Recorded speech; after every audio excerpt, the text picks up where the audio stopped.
looking over the comments on my Occult Dublin film yesterday, which were overwhelmingly positive, and thank you very much for that. There's always going to be the one skeptic or so on. This video is basically addressed to this lunatic, this unhinged, unstable, uh, delusional psychotic who claimed that not only there are no Freemasonic buildings in Dublin with all and the symbolism actually means nothing, but if there ever was, there hasn't been any Freemasons active in Ireland in 200 years.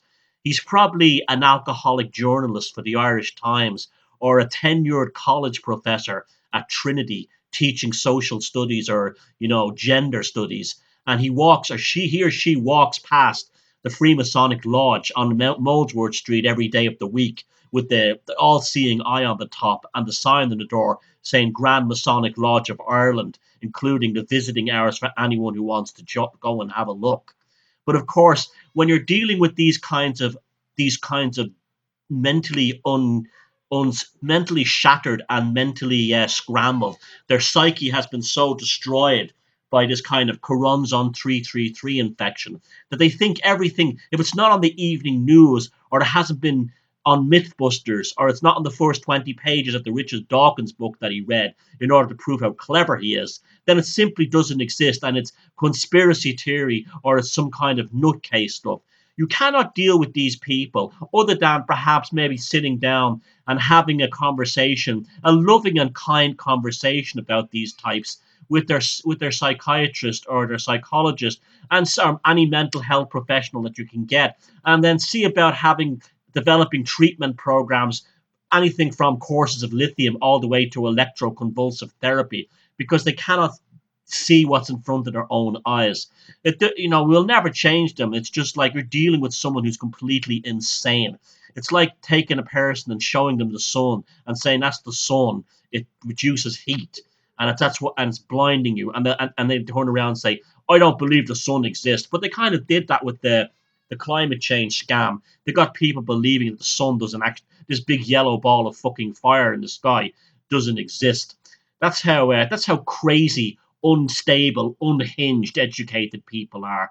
Remember, the further you go up in education, the more of an absolute total moron you become. So this guy probably has a PhD, and he really truly does not believe that Freemasonry exists in Ireland, and that the Freemasonic Lodge that he passed by is some kind of happy fun land, or it doesn't mean anything, and they have no power, and they never had any power, and all the symbolism around Dublin, it never meant anything. It just looks nice. So when you're dealing with nut jobs like that, you just ignore them. Anyway, this video is for the rest of you, just to show you how deep this stuff it is. Yesterday, it was brought to my attention by one of my Facebook friends called Reg, and I didn't even know this thing existed. That's how much I pay attention to the news on the TV here. It showed a 2016 from 1916 to 2016 commemorative coin issued by the Bank of Ireland. Now, the reason why they produced this centenary coin is to commemorate the 100th anniversary of the 1916 Easter Rising, which took place in Dublin, and which was basically, well, it was the start of the Irish War of Independence. Now, the coin, when I saw it, I nearly fell down laughing because it's so in your face and so blatant. For starters, it has we'll have to look on the screen here. This is your education, not that muppet who doesn't think symbolism exists or there's no such thing as Freemasonry.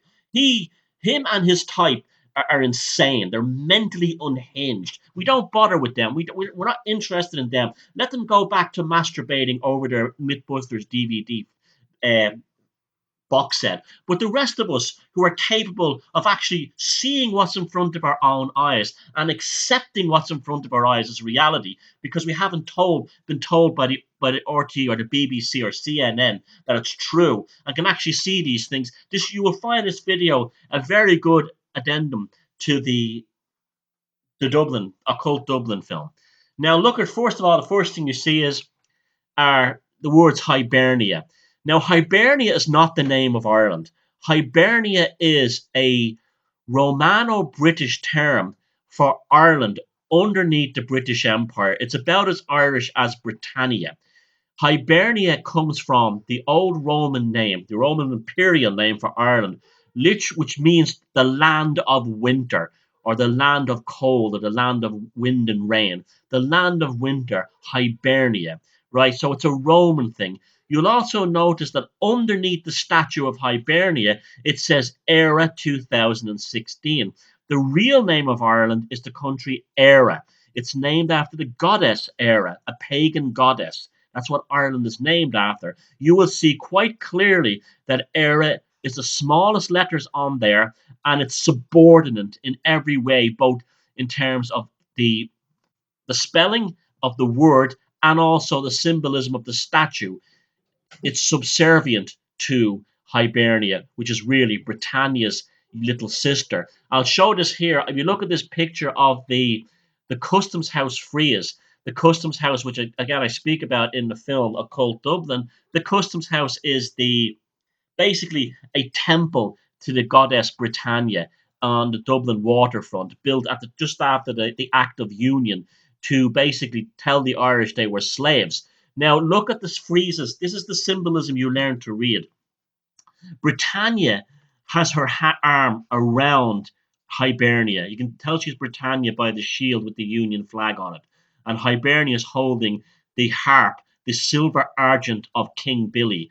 This is the harp of Ireland is not an Irish symbol. It is almost certainly the lyre of Apollo. I'll get back to that later. It's also related to Lucifer. It represents silver purity. Anything involved in purity is Lucifer. It was put on the Irish flag by King Billy. It was on the flag of the Kingdom of Ireland, which was a client British agent state of the English monarchy. So the harp has never been an Irish symbol. Yes, the harp appears on Irish mythology, such as the Dagda in the Irish folklore, the old god. But the Dagda's harp, or the ancient harp of Ireland, was like a box. It was like a stringed box. It looked nothing like these kinds of harps.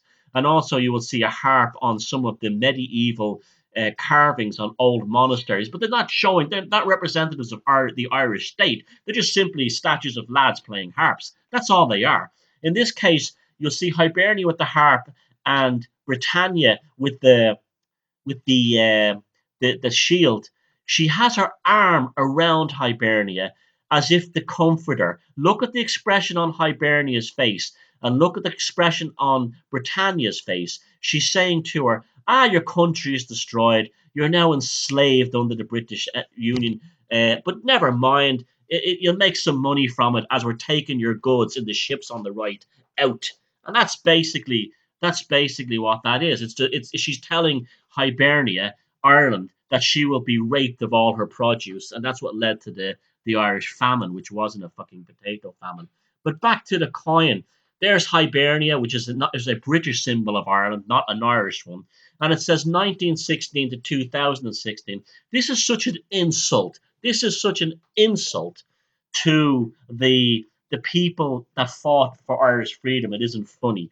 Now let's count the rays around Hibernia, shall we? 1, 2, 3, 4, 5, 6, 7, 8, 9, 10, 11, 12, 13, 14, 15, 16, 17 at the start at the top, 18, 19, 20, 21, 22, 23, 24, 25, 26, 27, 28, 29, 30, 31, 32, and right there, just sneaking up at the bottom on the right, is the 33rd ray. 33, the classic Masonic calling card, the classic number you see on the graphic at the back behind this. 33 is the steps of Freemasonry. This is the calling card. Of course, the stars around the edge as well. And then even look at the statue on top of the GPO. It's stylized to look like a pyramid capstone with the all-seeing eye radiating from it. The capstone itself and the apex of the friezes above Era, when coupled with the three stars and the curve at the bottom of the border of the coin, gives you the perfect compass and square. What more proof do you need? Okay, that someone in the central bank these are the calling cards of these Masonic orders that are running the shows behind behind the scene.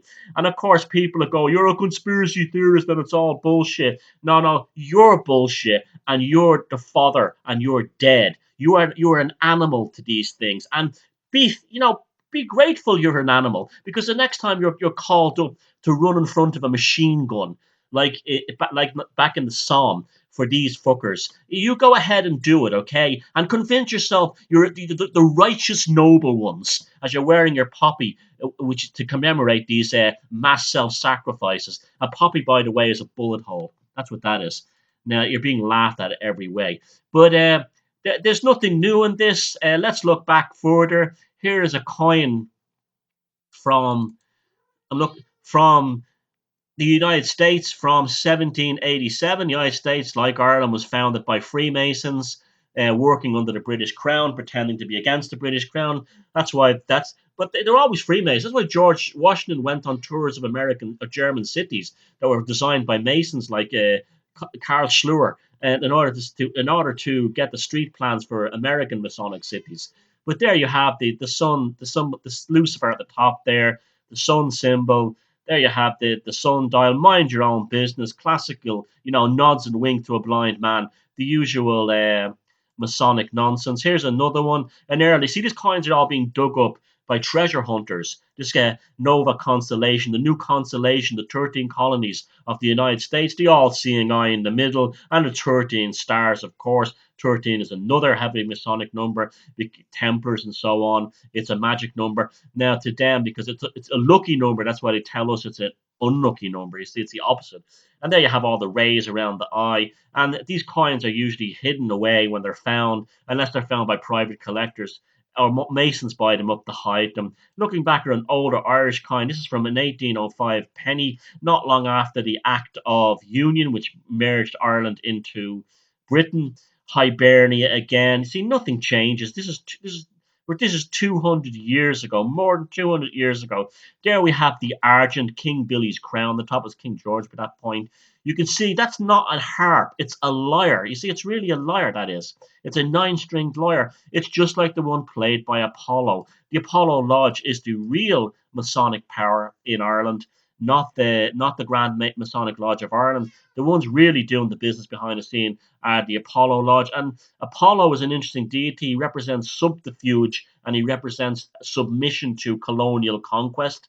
And of course, that's why Dublin was venerated by the Freemasons to him. He's also associated with bull cuts and bovine killings and slaughters. And there's the bull motif you see all over Dublin. So there you have it right then. 2016, Occult Dublin, it's Occult Ireland. It still exists. If you can't see it, you need psychiatric help. You need to get that one of those straight, like that fella. I suggest you would probably be improved by being in a psychiatric hospital in a straitjacket and screaming and shouting in your own piss, because you'll be closer to reality then at giant spiders on the ceiling that don't exist than you are to reality now. How someone like you could say Freemasonry doesn't exist in Ireland when I've shown you the bloody building, when you can go down and see it, when you can walk in and say hello to the actual Masons is incredible. But that's the kind of moron you are. Go back to your job at the Irish Times or RTE or wherever you work, or back to teaching, being a lecturer at Trinity College, because it's idiots like you that will keep the future generation of the profane and the unclean marching into the Masonic and royal meat grinders. Thank you.